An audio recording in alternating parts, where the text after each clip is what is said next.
Before we do, we've got another check of the weather from Mr. Roker. Al, it is such a pretty morning, isn't it? Perfect fall morning.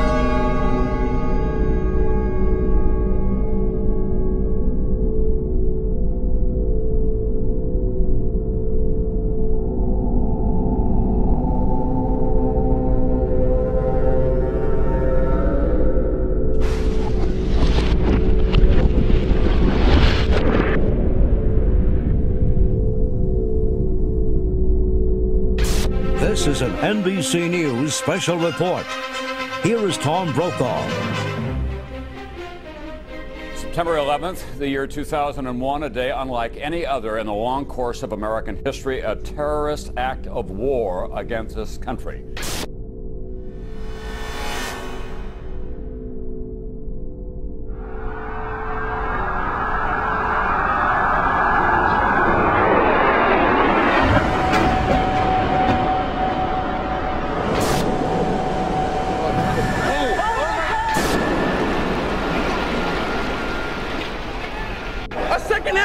Your life is going to change, but more important, your son's life is going to change forever.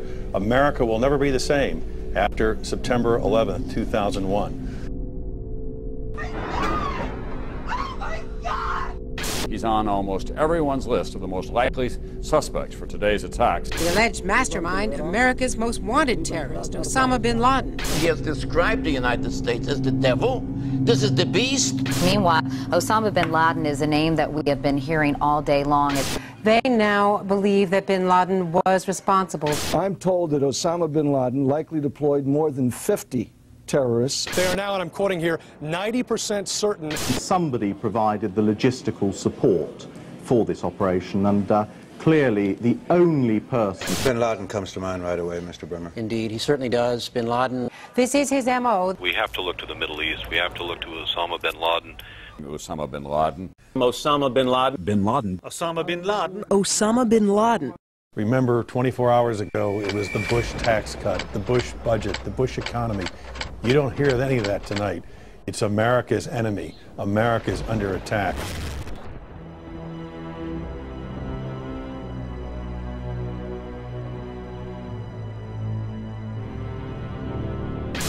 Within hours of the attacks on the Trade Center, there seemed to be one suspect, billionaire terrorist Osama bin Laden, and his band of ragtag extremists Al-Qaeda were to blame. They successfully struck the #1 military power in the world in an unprecedented fashion. America would never be the same. The Patriot Acts, Homeland Security, domestic wiretapping and surveillance, the loss of civil liberties, all in order to fight terror and protect us here at home. Is Osama bin Laden really responsible for the attacks of September 11th?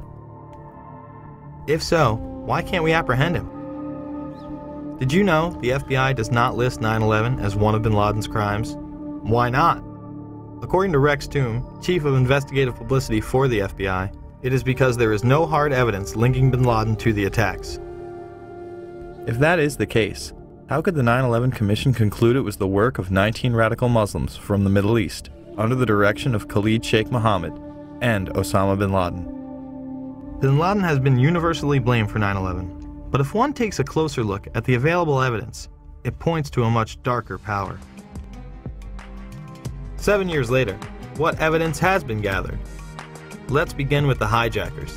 Many of them were actually trained within U.S. military bases. On September 15, 2001, Newsweek reported that U.S. military sources have given information that suggests 5 of the alleged hijackers received training at secure U.S. military installations in the 90s. Saeed al-Ghamdi, Ahmed al-Nami, and Ahmed al-Ghamdi listed their address on driver's licenses and car registrations as the Naval Air Station in Pensacola, Florida.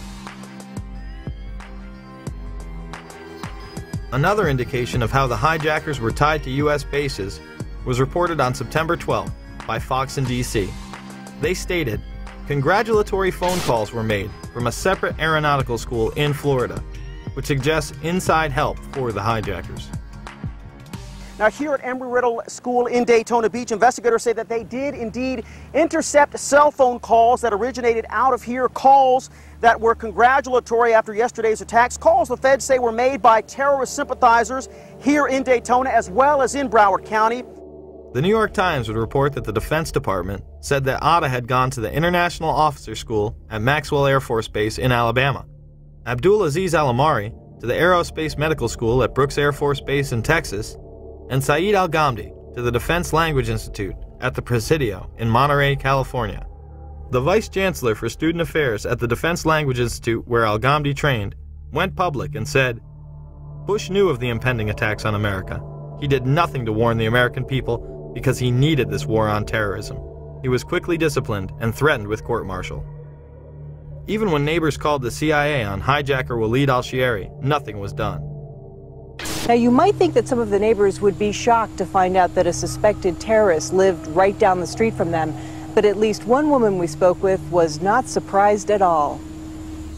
Diane Albritton was so concerned about what was happening inside the home at 502 Orange Street, she called the CIA. Why was she suspicious? The odd coming and going, the different rental cars, the odd-looking people that came and went. At that time, she says, the agency was not interested.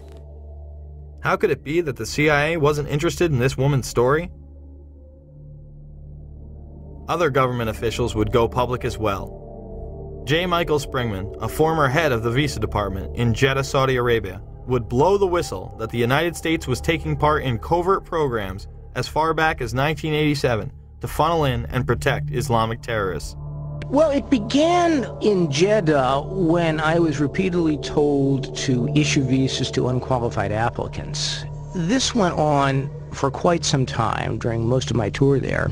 Under the American immigration laws, you need to demonstrate that you're going to the United States for a specific purpose. And typically, in such a situation, you're going to sign a business deal, or you're going to go as a tourist to see the Grand Canyon, or you're going to the United States as a student to study a particular course of study.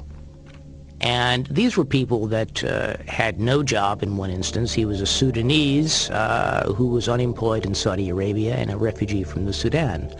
But he got a visa for national security purposes after it was taken out of my hands by the chief of the consular section. At basis, though, I really think that these were more CIA assets, people that were recruited, like all of the folks I've been issuing visas to a couple of years previously. And these people were tools to be done for a job.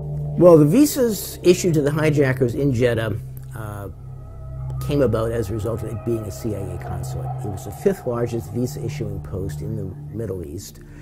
It was pretty much a closed system, and they simply brought them through there, knowing that they would be protected by the agency, that people would get their visas, or if they didn't get the visas, they could be made to be given visas.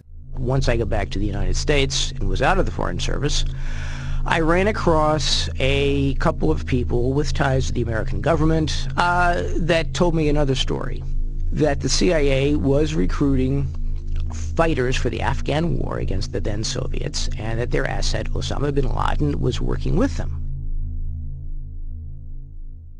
In the early 1980s, bin Laden worked with operatives from U.S. intelligence, the Pakistani military, and Arab states. They ran a wide-ranging covert network that recruited and financed Muslim fighters to battle the Soviet army.